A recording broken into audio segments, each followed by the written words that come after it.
শুভ সকাল। প্রতিদিনের pre market আপডেটে আপনাদের স্বাগতম। গতকাল সূচক ৫৭ পয়েন্ট বা ১.০৮% হারিয়ে ৫,২৪৩-এ দাঁড়িয়েছে। এই নিয়ে টানা চতুর্থ দিনের পতনের সম্মুখীন বাজার। এ সময় লেনদেনের পরিমাণ ছিল ৫১৫ কোটি টাকা, যা আগের দিনের তুলনায় ৬.৬১% কম। দেশের খেলাপি ঋণ ইতিমধ্যে সেপ্টেম্বরে রেকর্ড ২,৮৪,৯৭৭ কোটি টাকায় দাঁড়িয়েছে, যা আগামী মার্চের মধ্যে দ্বিগুণ বাড়ার সম্ভাবনা রয়েছে। এর মূল কারণ হিসেবে রয়েছে আইএমএফ কর্তৃক শর্ত পূরণের জন্য কেন্দ্রীয় ব্যাংকের খেলাপি ঋণের কঠোর নিয়ম প্রণয়নের পরিকল্পনা। শেখ হাসিনার নেতৃত্বাধীন সরকারকে ক্ষমতাচ্যুত করার পর আওয়ামী লীগ সংশ্লিষ্ট ব্যবসায়িক প্রতিষ্ঠানগুলোর অনিয়মিত ঋণের কারণে খেলাপি ঋণের এই ঊর্ধ্বগতি। Bangladesh securities and exchange commission Beximco লিমিটেডের মালিকদের সাথে জড়িত থাকার অভিযোগে ১১৭টি বেনিফিশিয়ারি অ্যাকাউন্টের পোর্টফোলিও স্টেটমেন্ট এবং অন্যান্য বিবরণের জন্য আবেদন করেছে।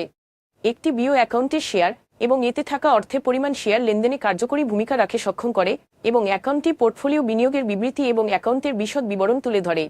বাংলাদেশ ফাইন্যান্সিয়াল ইন্টেলিজেন্স ইউনিটের নির্দেশনা অনুসরণ করে এই সংক্রান্ত তথ্যের আবেদন করা হয়েছে। Bangladesh securities and exchange commission তাদের টায়ার 2 মূলধন বাড়ানোর জন্য 5টি ব্যাংকের সাবঅর্ডিনেটেড বন্ডে ২,০০০ কোটি টাকা অনুমোদন করেছে।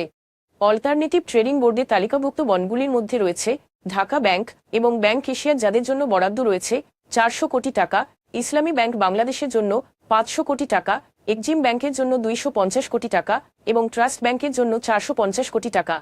Bangladesh securities and exchange commission সে সকল প্রতিষ্ঠানগুলোর জন্য ৫ বছরের কর্পোরেট কর ছাড়ের প্রস্তাব দিয়েছে যেগুলো প্রাথমিক গণশুনানির মাধ্যমে তাদের শেয়ারের ন্যূনতম ৩০% বিক্রি করতে প্রস্তুত।